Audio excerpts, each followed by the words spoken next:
आदाब नाज़रीन, मैं रियाज़ मलिक आप सभी का इस्तकबाल करता हूं और लेकर हाजिर हूं हमारी खुसूसी पेशकश यंग आइकन। हमारे स्टूडियो में आज एक ऐसी शख्सियत तशरीफ़ फरमा है जिन्होंने न सिर्फ ख़ुद तालीम हासिल की बल्कि अपनी बसीरत और अपने इल्म को दीगर ख़वातीन की ज़िंदगी बेहतर बनाने के लिए वक्फ भी कर दिया। इनका ये अमल मुआशरे में एक रोशन चराग के मानिंद है। वो एक ऐसी इल्म दोस्त खातून हैं जिन्होंने तालीम को महज ज़ाती कामयाबी तक महदूद नहीं रखा बल्कि इसे दीगर ख़वातीन के लिए तरक्की का जीना भी बना दिया। ऐसी ख़वातीन दरअसल कौम की असल मेमार होती हैं जो अपनी तालीम को खिदमत खल्क का ज़रिया बनाती हैं, ख़ास तौर पर उन बहनों के लिए जिन्हें मुआशरती रुकावटों ने पीछे रोके रखा। हम दिल की गहराइयों से इस्तकबाल करते हैं मोहतरमा तहमीना रिजवी साहिबा का। तहमीना साहिबा, हमारे शो में आपका बहुत बहुत इस्तकबाल है। शुक्रिया।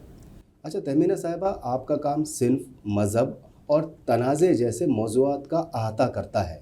वो कौन से ज़ाती तजर्बात हैं जिन्होंने आपको ख़ास तौर पर कश्मीर में ख़वातीन की आवाज़ बुलंद करने और इन पर तहकीक करने के लिए पुरअज़्म किया? पहले तो शुक्रिया आपका मुझे शो में बुलाने का जी।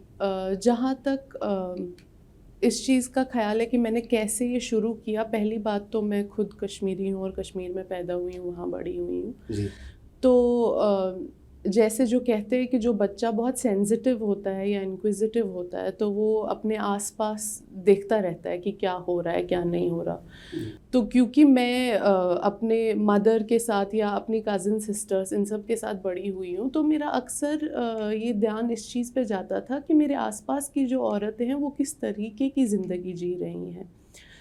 उनका डे टू डे जो लिव्ड एक्सपीरियंस है वो कैसे जो है चीज़ों में वो कैसे बदलाव ला रहा है, या चाहे घर के अंदर घर के बाहर ये चीज़ें कैसे ये प्रैक्टिस करती हैं। और काफ़ी हद तक मैंने देखा कि जो चाहे टीवी में दिखाते थे या जो बाकी तरीके की रियलिटीज़ होती थी टीवी में, तो मुझे अक्सर लगता था कि ये हमारी रियलिटी से काफ़ी अलग है, क्योंकि जो मैं अपने आसपास देख रही हूँ वो बिल्कुल अलग है जो टीवी में दिखाते हैं।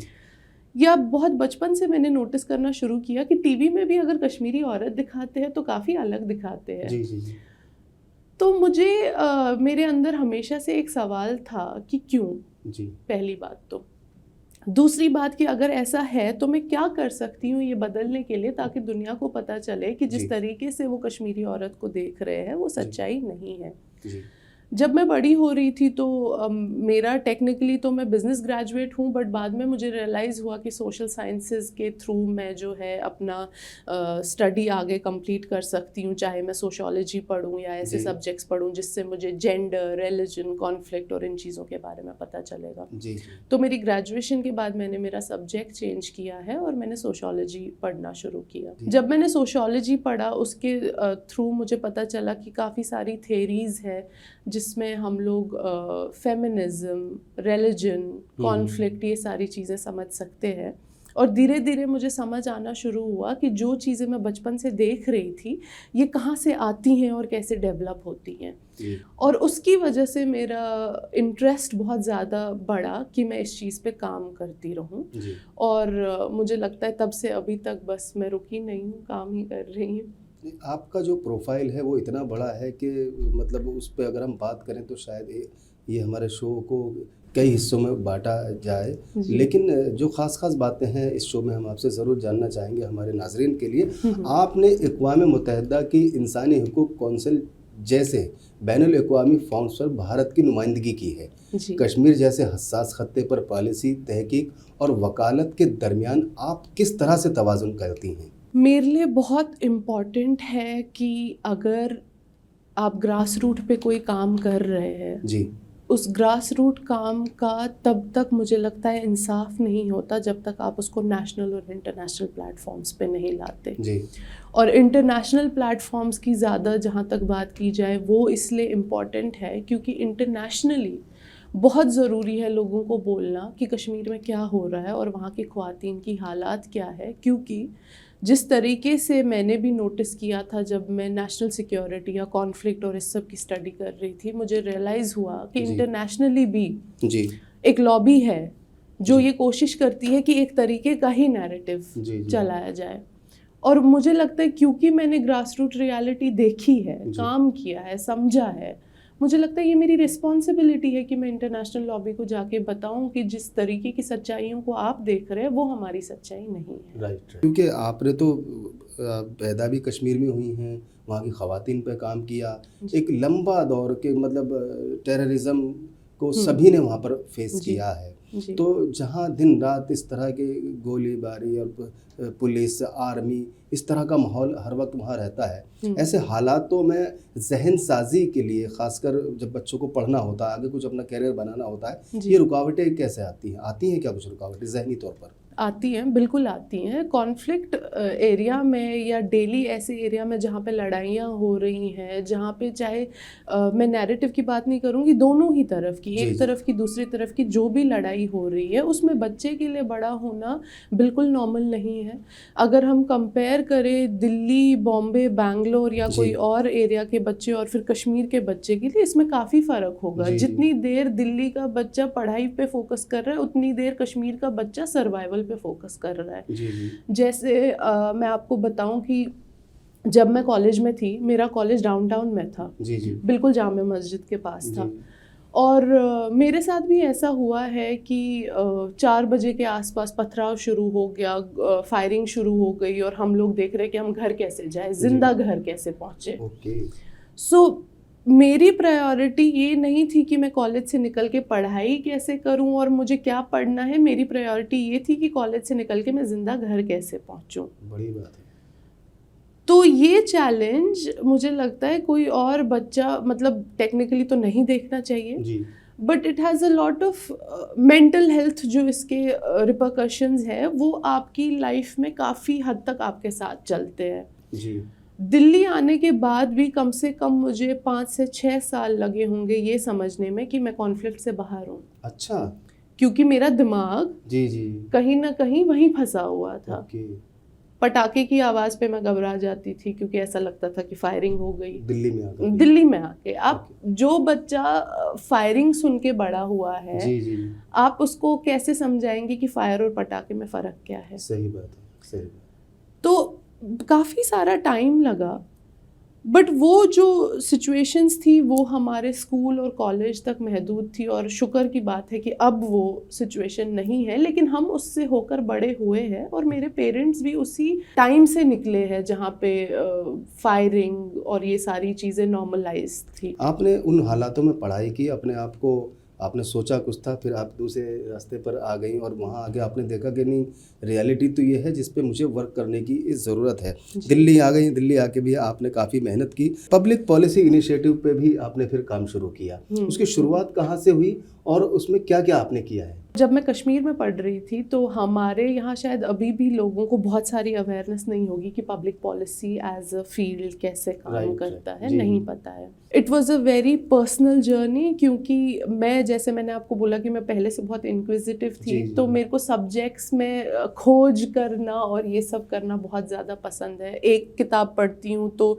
उसके अंदर ऐसे मतलब एकदम खोज करना कि इसके अंदर से क्या निकल आ सकता है। इन्वेस्टिगेटिव जर्नलिस्ट भी आपके अंदर है। इन्वेस्टिगेटिव टाइप का एक वो मेरा नेचर हमेशा से रहा है। और जब मैं सोशल साइंसेस पढ़ रही थी, जब मैंने अपना सब्जेक्ट शिफ्ट किया और मैंने सोशियोलॉजी पढ़ा, तो मुझे रियलाइज़ हुआ कि पढ़ाई एक चीज़ है, लेकिन अगर आप इन चीज़ों पे काम करना चाहते हो और आप इसको बदलना चाहते हो तो वो आप कैसे करोगे?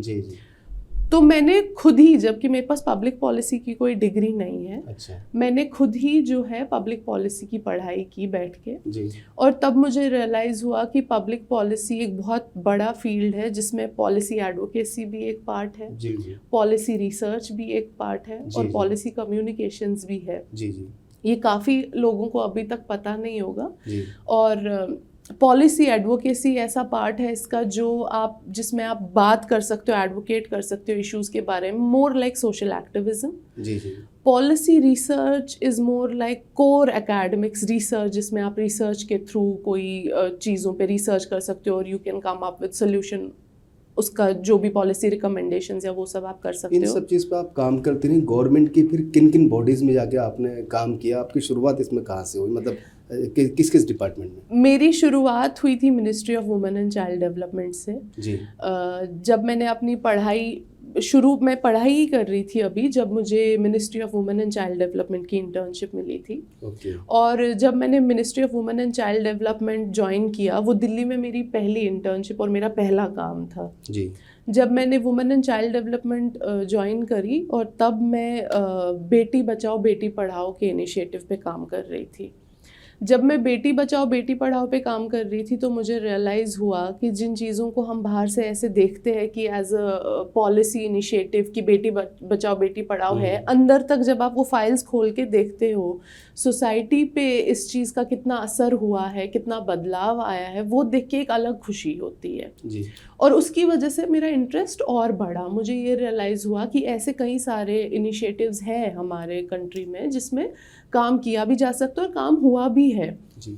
उसके बाद मैंने जो है एक थिंक टैंक ज्वाइन किया, जहाँ पे मैं जो है पब्लिक पॉलिसी इनिशिएटिव्स पे रिसर्च करती थी, और वहाँ से मेरी जर्नी शुरू हुई। क्योंकि आपका जो वर्क एरिया है वो ग्राउंड पे काम करने वाला एरिया है, जितने भी काम हैं वो ज़मीन पे रह के किए गए हैं, ज़मीन के लोगों के लिए किए गए हैं। जाहिर सी बात है कश्मीरी मुसलमान ख़वातीन को अमूमी तौर पर या तो हद से ज़्यादा पेश किया जाता है या फिर मुकम्मल तौर पर नज़रअंदाज कर दिया जाता है। आपके ख्याल में इनके बारे में कौन से वो ऐसी बातें हैं जो गायब हैं? दोनों ही बातें जो आपने बोला, या तो नज़रअंदाज किया जाता है या तो ऐसे पोर्ट्रे किया जाएगा कि जो शायद सच्चाई है ही नहीं। जी। कश्मीरी ख्वातीन चाहे रिसर्च में, चाहे मूवीज़ में, या चाहे इन जनरल जर्नलिज्म में या कहीं पे भी, दो ही पॉसिबिलिटीज़ है अब तक की। जी। या तो ये विक्टिम्स है जी, या तो ये इतनी पैसिव है कि वो इनविजिबल है। जी जी जी। बट मैंने जितना, आज तो अब 3-4 साल हो गए कि मैं ग्राउंड पे बैक टू बैक जाती हूँ ख्वातीन से बात करने के लिए, मैंने नोटिस किया है कि कश्मीर इससे कहीं ज़्यादा कॉम्प्लेक्स है। ओके। ये एक बहुत ही मुझे लगता है बहुत ही आसान तरीका, और एक वो खुद के लिए आसान कर देने का तरीका है कि बोला जाए कि या तो ये विक्टिम है या तो इनको नज़रअंदाज किया जाए। क्योंकि मेरे हिसाब से तो कश्मीरी औरतें कल्चरल कस्टोडियंस भी रही हैं। वो औरतें जिन्होंने, चाहे मैं अपनी मदर की बात करूं या कोई और औरत की बात करूं, जिन्होंने मुहर्रम में मेरा हाथ पकड़ के जुलूस में लेके गई, जिन्होंने मुझे बताया कि मुहर्रम होता क्या है, जी जी, जिन्होंने अपने बच्चों को करबला का दर्स दिया, जिन्होंने अपने बच्चों को जो है रिलीजन सिखाया। और मैं आपको ये इसलिए कह रही हूँ क्योंकि ये मैंने अक्रॉस रिलीजन्स नोटिस किया है कि बच्चों को रिलीजन मोस्टली फीमेल सिखाती है। जी जी, सही कह रही हैं। तो कल्चर चलाने वाली औरतें हैं। और जब आप कल्चर की बात करते हो, कश्मीर तो कल्चरली बहुत रिच है, तो वो औरतों ने ही चलाया है, तो उनको आप इनविजिबल नहीं कर सकते क्योंकि कश्मीर का कल्चर बहुत डीप है। जी। अच्छा, अगर रोज़गार की बात करें तो रोज़गार में ख़वातीन का क्या रोल है वहाँ पर? मैं बिज़नेस की बात कर रहा हूँ।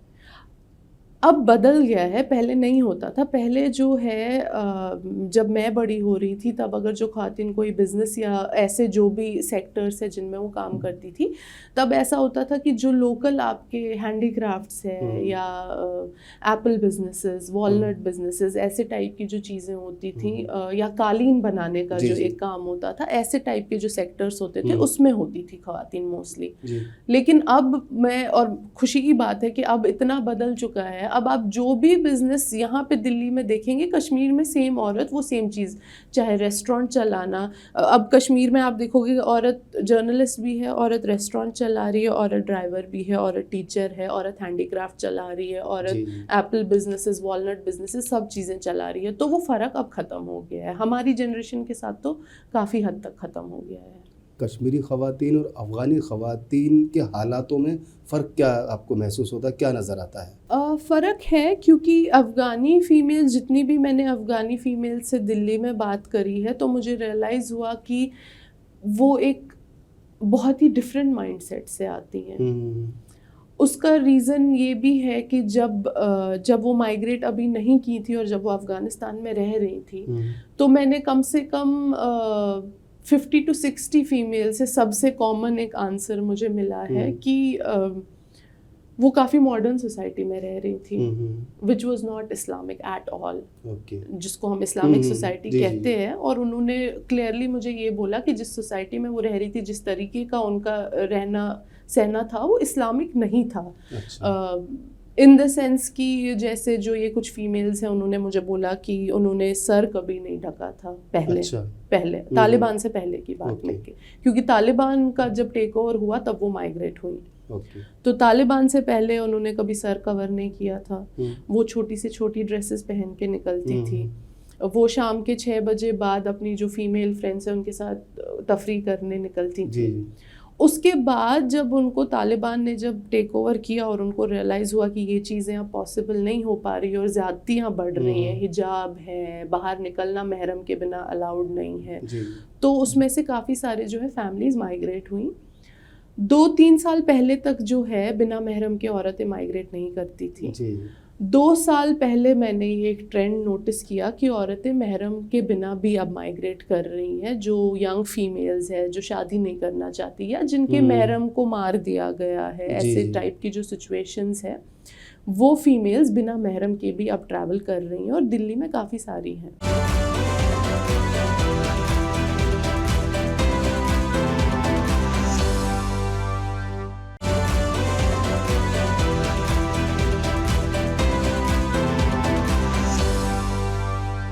अच्छा, इस वक्त में आप एक किताब भी लिख रही हैं जी। वो किताब क्या है, हमारे नाज़रीन को बताएं। उस किताब में ऐसा क्या ख़ास है कि जिस पे आप वर्क कर रही हैं? मेरी किताब अगेन मुस्लिम ख़वातीन पे ही है और कश्मीर पे है स्पेसिफिकली। इतने सालों में जो मैं 7-8 साल से काम कर रही हूँ, रिसर्च कर रही हूँ, इतने सालों में मुझे ये रियलाइज़ हुआ था कि कश्मीरी फ़ीमेल्स अपने पर्सपेक्टिव्स या अपने नैरेटिव्स के बारे में कम लिखती हैं जी। और अगर लिखती भी हैं तो आर्टिकल्स हैं, रिसर्च पेपर्स हैं, किताबें अब तक जो है कम आई हैं जी। और वो मुझे एक बहुत बड़ा गैप लगा, क्योंकि मुझे रियलाइज़ हुआ, जो मैंने आपको पहले भी बोला, कि सबसे ज़्यादा कल्चर हम ही विटनेस करते हैं। राइट। सबसे ज़्यादा कल्चर हम ही आगे बढ़ा रहे हैं जी। सबसे ज़्यादा जो ये सेंसिटिविटीज़ है घर के अंदर, जो प्राइवेट स्पेसेस है कि औरत कैसे अपना डे टू डे मैनेज कर रही है या औरत बाहर अपना क्या पर्सपेक्टिव रख, वो सबसे ज़्यादा हम ही जो है डील कर रहे हैं उसके साथ और हम ही उसके बारे में कम बात कर रहे हैं। जी।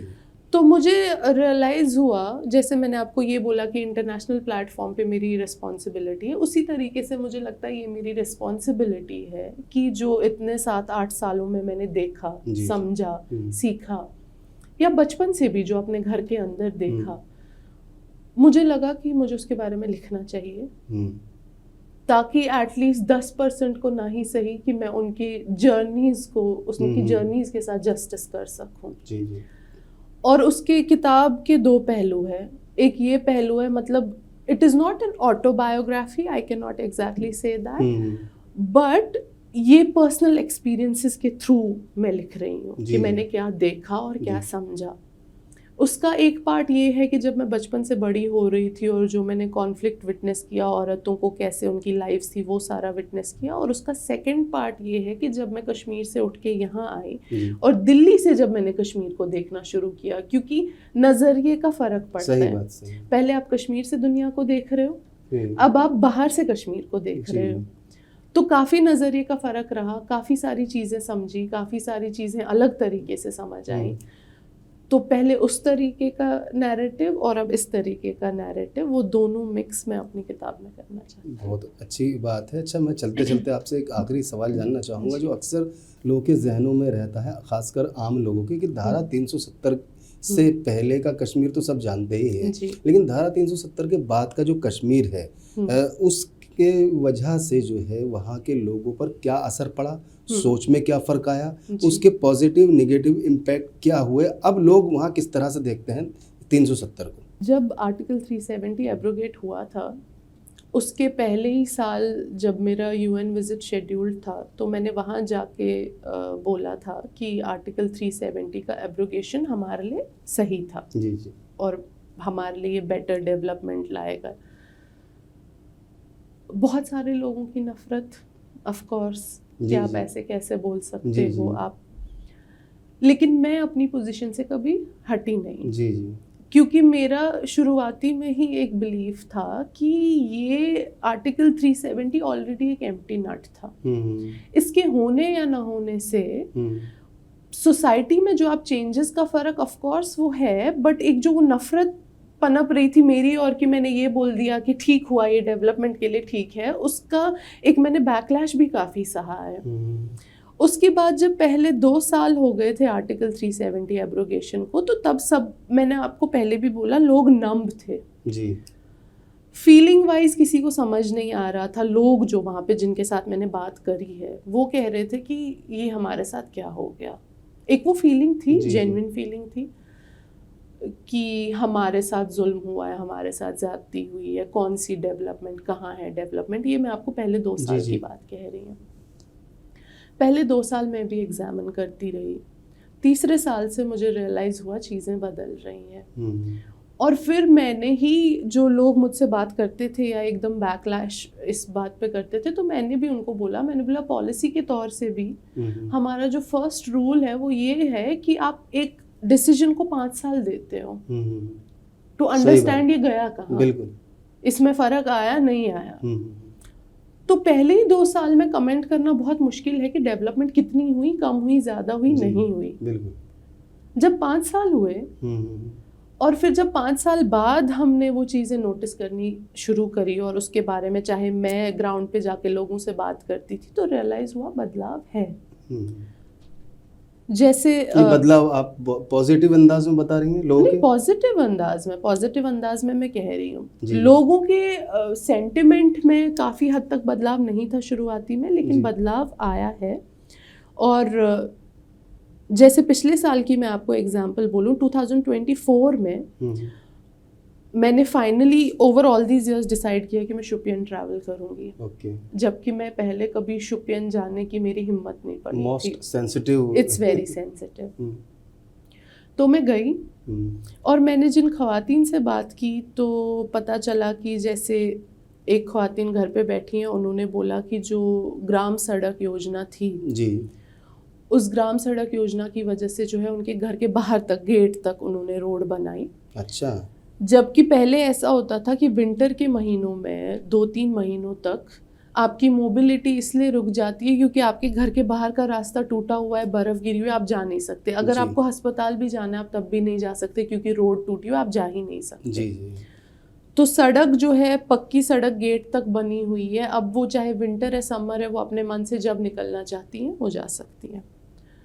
जल जीवन मिशन के तहत काफ़ी सारे औरतों, जिनके, ये मैं बात कर रही हूँ औरतों की जिनके मेल मेंबर्स नहीं हैं जी, उनके बागों में जो है नल लगवाए गए हैं, फंक्शनल है, बाग में पानी आ रहा है। तो उनका जो बाग से उनका घर चलता था, उनकी 5 बेटियां थी। अच्छा। बाग से जो उनका घर चलता था, जो पहले पानी रुकने की वजह से कभी बीच में बंद हो जाता था, अब जब जल जीवन मिशन की वजह से नल लगा, वो बाग चल रहा है, उनका काम चल रहा है। अब कहा यह जा सकता है कि धारा 370 के बाद जो है इन जनरल ओवरऑल कश्मीरी लोगों के लिए भलाई का काम हुआ है, उनको फ़ायदा ही पहुंचा है। बिल्कुल बिल्कुल हुआ है। और ये जब हम इन चीज़ों के बारे में बात करते हैं, ये पब्लिक पॉलिसी इनिशिएटिव जब मैं कह रही हूँ, ये सुनने में काफ़ी छोटा होगा जी जी। ये जो जैसे आप एकेडमिक्स और उन सब के उसमें लैंग्वेज में बात करेंगे तो शायद ये उतना उनके लिए मैटर नहीं कर रहा होगा। ग्राउंड पे जाके देखेंगे, ग्राउंड पे जाके ये बहुत बड़े काम है जो बरसों से नहीं हुए थे। और आपने जैसे बताया 3-3 महीने तक लोग घर में ही कैद रह जाते थे, हॉस्पिटल्स तक नहीं पहुंच पाते थे। तो वो जो चेंज है वो हो सकता है लोगों को छोटा लगे, हमारे लिए वो छोटा नहीं है। क्योंकि जब आप उन लोगों से जाके बात करते हैं, आपको रियलाइज़ होता है कि यहाँ बदलाव आया है। तो कहीं ना कहीं 2 जिंदगियाँ, 3 जिंदगियाँ, 1 घर, 2 घर बदल रहे हैं जी जी। मैंने आपको पहले ही बोला, growth, organic growth slow process है और वो अपना टाइम लेता है, बट बदलाव है। चलिए, ये बहुत अच्छी बात है। हमारे प्रोग्राम के अख्ताम पर एक खुश आइंदा बात, खुश करने वाली बात आपने बयान करी कि लोगों में बदलाव है, पॉजिटिव सोच आ गई है और लोगों के लिए उनकी फलाह और उनकी आसानी और उनके फ़ायदे के लिए काम होना भी शुरू हो गए हैं। तो तहमीना साहिबा, आप हमारे शो में तशरीफ़ लाएँ, हमारे नाज़रीन को इतनी अच्छी अच्छी बातें बताएँ और आप एक बहुत अच्छा काम कर रही हैं कश्मीरी ख़वातीन, अफ़गानी ख़वातीन के अलावा भी कश्मीरी लोगों के लिए काम कर रही हैं, लिखती भी हैं, किताबें भी लिख रही हैं और गवर्नमेंट का पार्ट बन के खिदमत भी अंजाम दे रही हैं। आप हमारे शो में तशरीफ़ लाएँ, आपका बहुत बहुत शुक्रिया। शुक्रिया। तो नाज़रीन, ये थी तहमीना रिज़वी साहिबा, जिन्होंने अपनी पूरी ज़िंदगी को वक़्फ़ कर दिया है ख़वातीन की खिदमत के लिए, उनके उरूज के लिए, उनकी तरक्की के लिए, उनकी मुख्तलिफ़ तरह की परेशानियों को ख़त्म कराने के लिए, उनके आसानी पैदा करने के लिए। फ़िलहाल अपने दोस्त, अपने होस्ट रियाज़ मलिक को इस वादे के साथ दीजिए इजाज़त कि अगले हफ़्ते एक और शख्सियत के साथ फिर से हाज़िर होंगे। तब तक के लिए खुदा हाफ़िज़।